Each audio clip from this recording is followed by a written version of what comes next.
Hello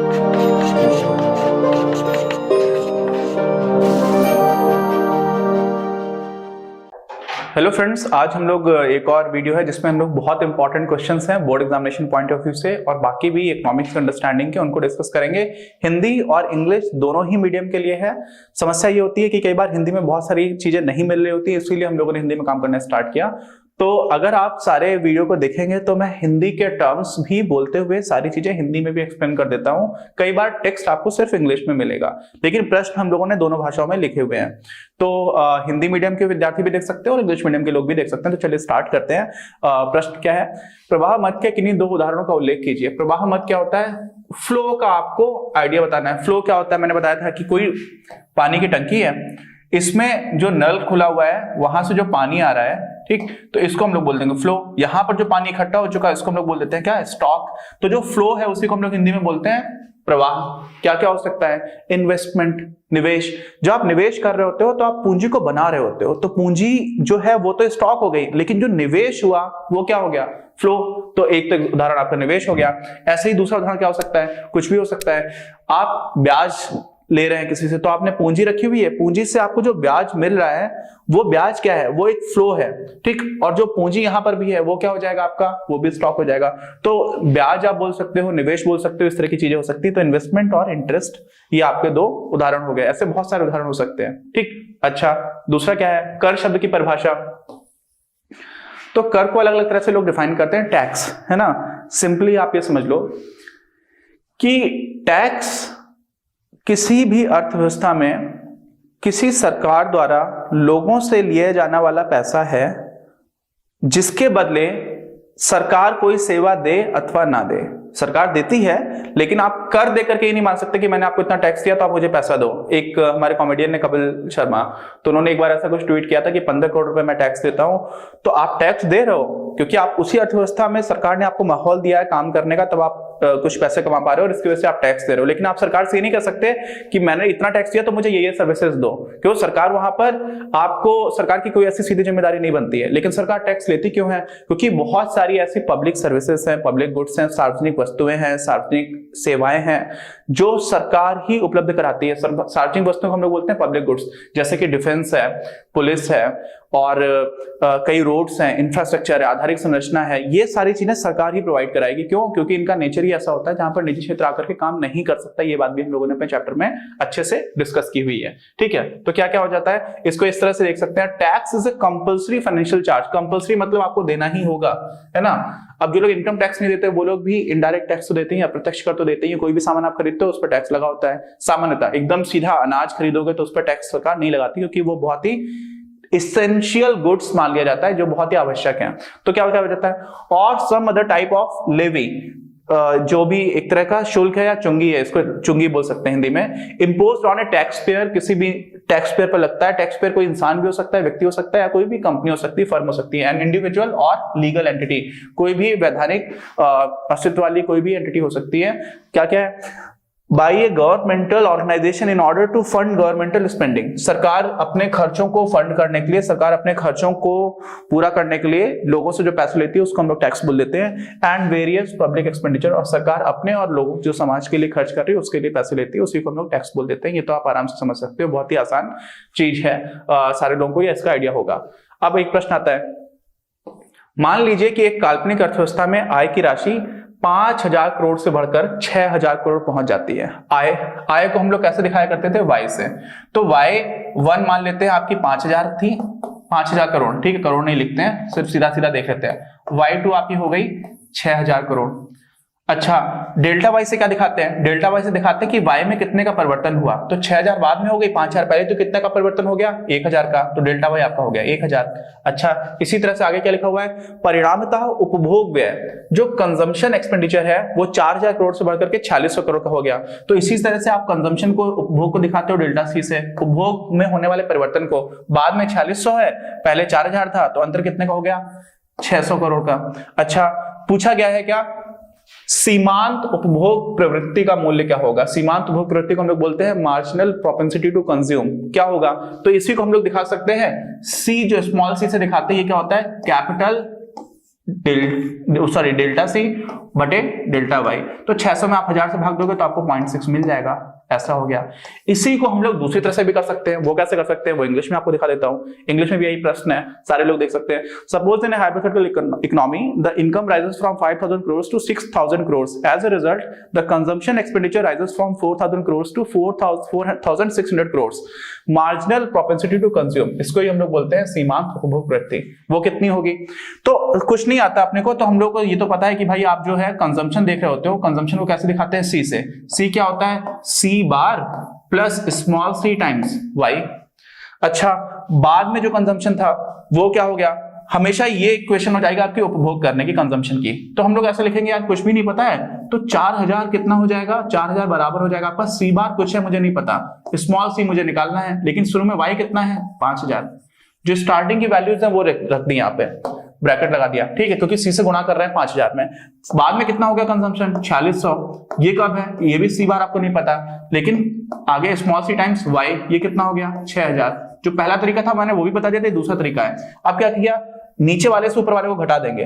अगर घटाते हैं तो 4600 से 4000 जाएगा तो कितना हो जाएगा? 600 आ गया। सी बार से सी बार को काट दिया, क्यों? उतना ही घटाना था। यहां पर 6000 से 5000 है तो ये हो गया 1000 टाइम्स स्मॉल सी। अब यहां से स्मॉल सी की वैल्यू 600 में आप 1000 से भाग दे रहे हो, 600 अपॉन 1000 इज 0.6, 0.6 आ गया। ये भी हो गया। आगे बढ़ते हैं।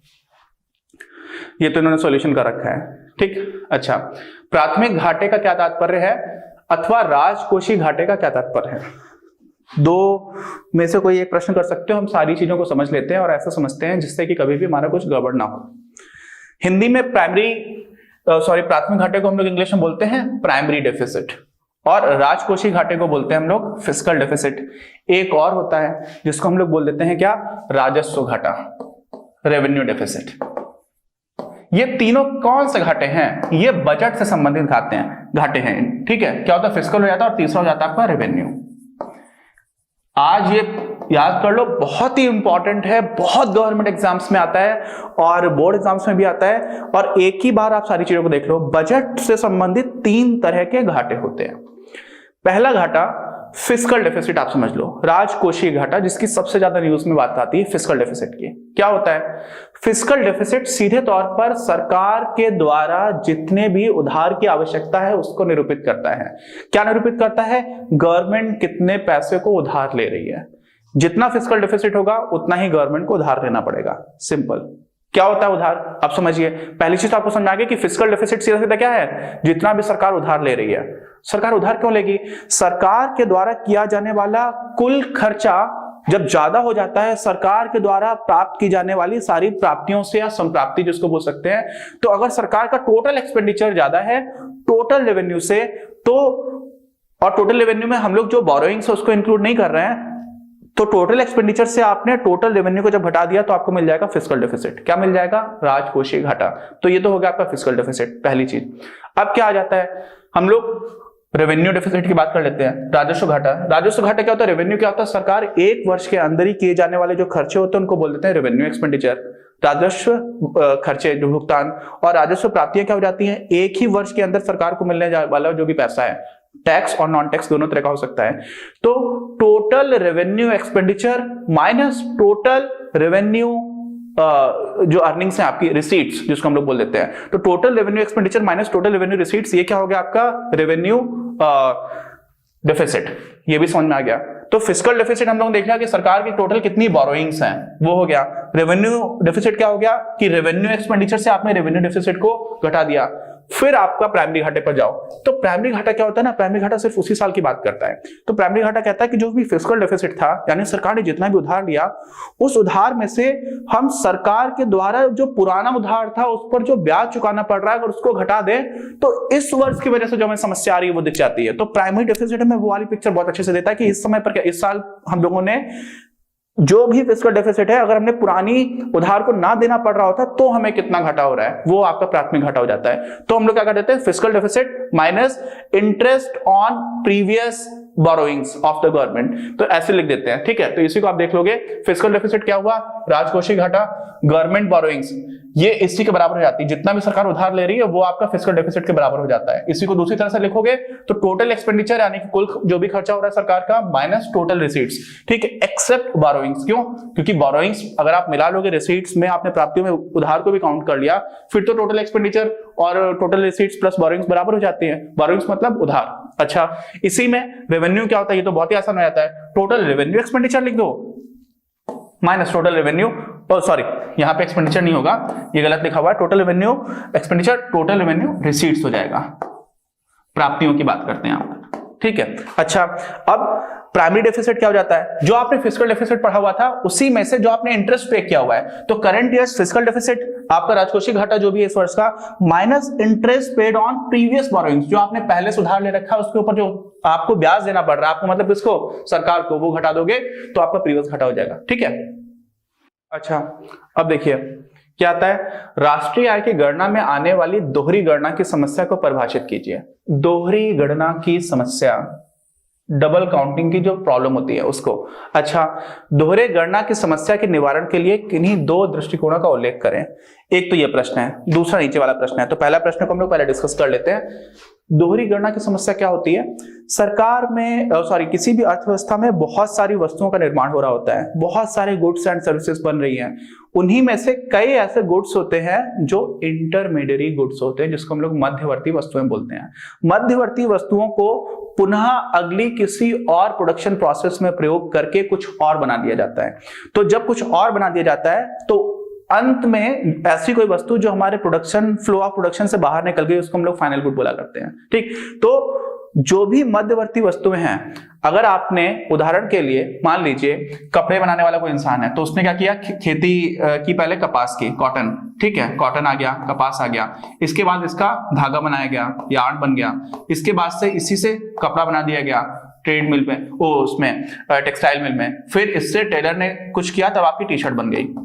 तो अभी क्या हुआ, ये जो कपास था वो भी इंटरमीडिएट गुड हो गया, मध्यवर्ती वस्तु हो गई। क्यों? उसकी जरूरत है यार्न को यानी कि धागे को बनाने के लिए। यार्न से आपने क्लोथ यानी कि कपड़ा बनाया, तो यहां पर धागे की जरूरत है, तो धागा मध्यवर्ती वस्तु हो गया। फिर क्लोथ आपने जो था वो दर्जी के पास गया, दर्जी ने आपकी टी शर्ट बना दी, तो टी शर्ट बन गई, उसको आप यूज कर रहे हो, तो वो आपकी अंतिम वस्तु हो गई। तो अगर आप लोग क्या करोगे, कितने रुपए कितना कॉटन बना था, उसी में आपने धागे की वैल्यू भी जोड़ दी, उसी में कितने रुपए का कपड़ा बना और उसी में कितने रुपए की टी शर्ट्स बनी, ये सारी चीजें जोड़ दोगे तो वास्तव में जो टी शर्ट थी ना, उसमें तो पहले से ही जो कपड़ा लगा और कपड़े में जो धागा बना था और धागा जो बना था उससे पहले कॉटन यानी कि कपास था, इन सारी की कीमतें तो ऑलरेडी इसमें इंक्लूडेड है। तो आपने टी शर्ट का अलग से दाम जोड़ लिया, कपड़े का अलग से जोड़ लिया, धागे का अलग से जोड़ लिया और कॉटन का अलग से जोड़ लिया, तो कई बार आप क्या कर दे रहे हो, एक चीज को एक से ज्यादा बार काउंट कर ले रहे हो, गणना कर ले रहे हो। तो आप यहां से अगर कैलकुलेशन करोगे तो आपको सकल जो घरेलू उत्पाद है, जो जीडीपी है, वो ज्यादा दिखेगी, इन्फ्लेटेड दिखेगी, फूली भी दिखेगी, जो कि गलत है। क्यों? क्योंकि आपने एक ही चीज को एक से ज्यादा बार काउंट कर लिया, ठीक। इसी को हम लोग क्या बोल देते हैं, दोहरी गणना की समस्या, जो डबल काउंटिंग की प्रॉब्लम होती है उसको बोल देते हैं, ठीक। अच्छा, दूसरा प्रश्न क्या है, इंग्लिश वालों को भी दिख जाएगा आंसर पूरा। सकल घरेलू उत्पाद किसी देश की अर्थव्यवस्था के आर्थिक कल्याण का स्पष्ट सूचक नहीं है। बहुत ही डिटेल में मैंने समझाया था ये वाला प्रश्न। क्या प्रश्न आया है कि जीडीपी ज्यादा हो, मोदी जी ने क्या बोला कि $5 ट्रिलियन की जीडीपी करनी, अच्छी बात है, लेकिन क्या जीडीपी ही हमारे देश में आर्थिक रूप से सारी चीजें अच्छी चल रही है इसको बता सकता है? नहीं बताता है। क्यों नहीं बताता? पहली चीज तो जीडीपी बहुत बड़ी है लेकिन कुछ ही लोगों के पास पैसा है। तो अगर आय में बहुत असमानता है तो जीडीपी बढ़ जाने से पूरे देश की आर्थिक स्थिति अच्छी हो रही है, ऐसा नहीं बोल सकते। क्यों? क्योंकि 2 लोगों के पास तो बहुत पैसा आ गया, बाकी के 99 करोड़ लोग ऐसे जो हैं बहुत ही ज्यादा गरीब रह गया। 1 करोड़ लोगों के पास आ गया, 99 करोड़ के पास नहीं आया, ऐसी बात हो गई।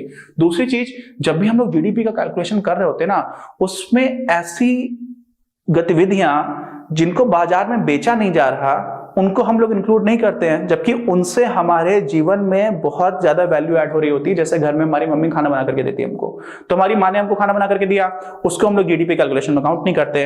हमारे ही परिवार में जो बड़े बुजुर्ग होते हैं वो लोग छोटे छोटे बच्चों की बहुत अच्छी देखभाल करते हैं और उनको जिसको बोलते हैं ना वैल्यू सिखाते हैं, नैतिक मूल्य सिखाते हैं, तो बच्चों की भी अच्छी परवरिश हो रही है और बुजुर्गों को भी अच्छा लग रहा है। लेकिन यही चीज पश्चिमी देशों में क्या होता है, वेस्टर्न कंट्रीज में, वहां पर ओल्ड एज होम्स हैं जहां पर बुजुर्ग लोग पैसे देकर के रह रहे हैं और उनको उतना अच्छा भी नहीं लग रहा और पैसे भी देने पड़ रहे हैं, तो वहां की जीडीपी में बढ़ी हुई दिखेगी। क्यों? क्योंकि वहां पर पैसे दिए जा रहे हैं, यहाँ पे घर में रहने पर बुजुर्ग को पैसे तो देने नहीं पड़ रहे हैं। साथ ही में जो बच्चे हैं छोटे छोटे, है ना, उनको क्या होता है, उनको क्रेश फैसिलिटीज में डाल के रखा जाता है जहां पर बच्चों की अलग से देखभाल की जा रही है, तो वहां पर बच्चों को देखभाल के लिए पैसे देने होते हैं, यहाँ पर बुजुर्ग ही पैसे देखभाल कर ले रहे हैं। तो बच्चों के लिए भी अच्छा है ये सिस्टम, बुजुर्गों के लिए भी अच्छा है, लेकिन जीडीपी में नहीं देखेगा, जीडीपी किसी दूसरे देश की बढ़ी हुई दिखेगी। ऐसे ही एक्सटर्नैलिटीज हैं। एक्सटर्नैलिटीज क्या हो जाते हैं, बाह्य कारक, जैसे कि आपने फैक्ट्री लगाई, उससे प्रदूषण हो गया, बहुत वायु प्रदूषण, पूरे शहर बीमार पड़ रहा है, पूरे शहर को सांस लेने में दिक्कत हो रही है, लेकिन आपकी फैक्ट्री उत्पादन कर रही है और लोग खरीद भी रहे हैं, तो जीडीपी बढ़ी हुई दिखेगी। लेकिन साथ ही में जो बीमार हो गए हैं वो लोग और खर्चा करेंगे हेल्थ पर, तो और जीडीपी बढ़ जाएगी, लेकिन वास्तव में तो ये नुकसान कर रहा है ना।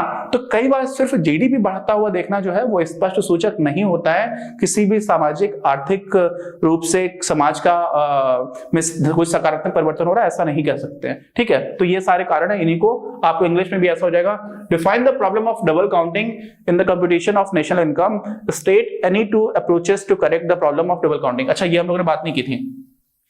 दो अप्रोचेस क्या क्या हो सकती हैं? दो अप्रोचेस ये हो सकती है, पहली बात तो कि या तो आप सिर्फ ग्रॉस वैल्यू एडेड देखो, जैसे वही हम लोगों ने जो उदाहरण लिया था उसी को देख लेते हैं। ठीक है, कॉटन था, कॉटन, फिर यार्न, फिर आपका क्लोथ और उसके बाद से टी शर्ट। ठीक, मान लीजिए टी शर्ट जो है वो मेरी 500 रुपए की है, 500 रुपए की टी शर्ट को बनाने में 200 रुपए का कपड़ा लगा था। अच्छा, तो 300 रुपए कहां से आ गया? 300 रुपए टेलर ने लगाया और अपना प्रॉफिट रखा। ठीक है, टेलर ने लगाया, और रिटेलर और टेलर एक ही आदमी है, रिटेलर मतलब कि दुकानदार है और टेलर भी वही है, उसने टी शर्ट बना करके वही अपनी दुकान पर बेच रहा है, तो 300 रुपए तो उसने ले लिया। अब 200 रुपए का जो कपड़ा बना था उसके पहले 100 रुपए का धागा यूज करके इन्होंने 200 रुपए का जो कपड़ा बना दिया तो उसको 200 रुपए में बेचा। अच्छा, और धागा भी जब बना था उसके पहले इन्होंने 20 रुपए की कॉटन से जो धागा बनाया था वो इन्होंने 100 रुपए का बेचा, और किसान ने कुछ भी नहीं किया था, 0 रुपए से अपनी मेहनत से ही 20 रुपए कमा दिए। तो किसान की मेहनत हुई 20 रुपए की, उसके बाद से 100 रुपए का जब धागा बिक रहा है तो उसमें वास्तव में 20 रुपए तो पहले से ही है। तो जो यार्न यानी कि जिसने भी धागा बनाया उसने 80 रुपए की वैल्यू को ऐड किया। 100 से जब 200 पर गए तो 100 रुपए की वैल्यू को ऐड किया, 200 से जब 500 पर गए तो 300 रुपए की वैल्यू ऐड हुई।